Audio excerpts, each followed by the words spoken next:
Tinawag na sinungaling ng kampo ni Vice President Sara Duterte ang mga pahayag ni Ramil Madriaga. Itinanggi po ng Vice Presidente ang alegasyon ni Madriaga na nagsilbi daw siyang bagman noon ni VP Sara.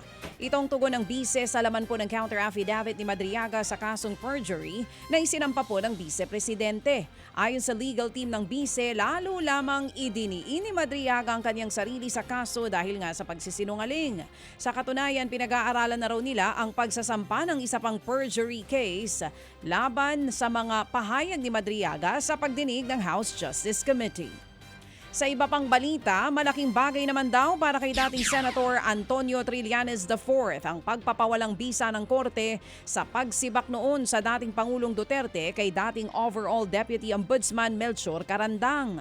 Matatanda ang sinibak noong 2018 ni Duterte si Carandang matapos nga nitong isa publiko ang bank records ng dating Pangulo tungkol po sa hindi maipaliwanag na yaman. Ayon kay Trillanes, nag-ugat po ang mga revelasyon na yun sa isinampang plunder case noong 2016, kung saan nadiskubre ni Carandang na tugma nga ang bank records si Duterte na isinumite sa record na nasa AMLAC. Patunay daw ito na maraming ginawang iligal at labag sa konstitusyon ang dating Pangulo. Finally ay na-correct yung maling ginawa ni Duterte nung panahon na yon.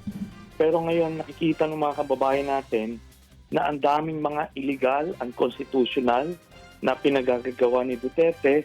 Kaso nung panahon na yon, yung Korte Suprema natin ay natatakot, nasisindak o kasabwat dun sa mga pangyari. Malaking bagay po yan kay Overall Deputy Ombudsman Carandang kasi talagang tinamaan din po siya dyan financially kasi pinagkait po sa kanya yung pension niya.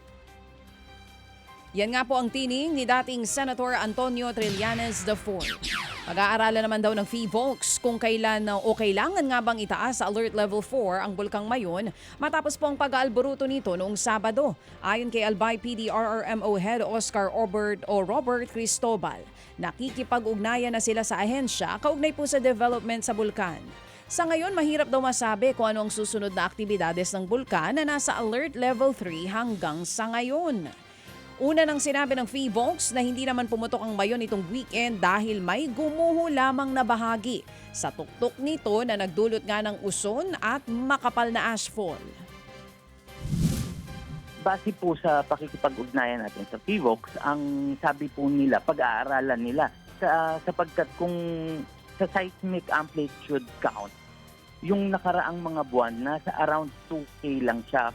Pero nung araw na yon ng Sabado, umakyat siya ng 65K. So sobrang taas po. Pero nagtagal lamang po ito ng mahigit isang oras at kalahati. And bumalik po siya dun sa 2K na amplitude count. So pag-aaralan natin whether magpatuloy yung ganong behavior, siguro ang ire-recommend nila is to adjust yung evacuate natin from hindi na lang yung 6 kilometer within the 6 kilometer radius. Pati 7 isasama na po natin. Yan nga po ang tinig ni Albay PDRRMO Head Oscar Robert Cristobal. Mga kapatid, patuloy po kayong tumutok sa 105.9 True FM para sa totoong balita, impormasyon, music and entertainment. Mag-subscribe sa aming YouTube channel at podcast at sundan nyo kami sa Facebook, Instagram, X at TikTok sa True Network PH. Bisitahin din po ang aming official website, truefm.ph. At panoorin din kami sa True TV Signal, Channel 19. Kami po ang 105.9 True FM. Laging true sa'yo, kapatid.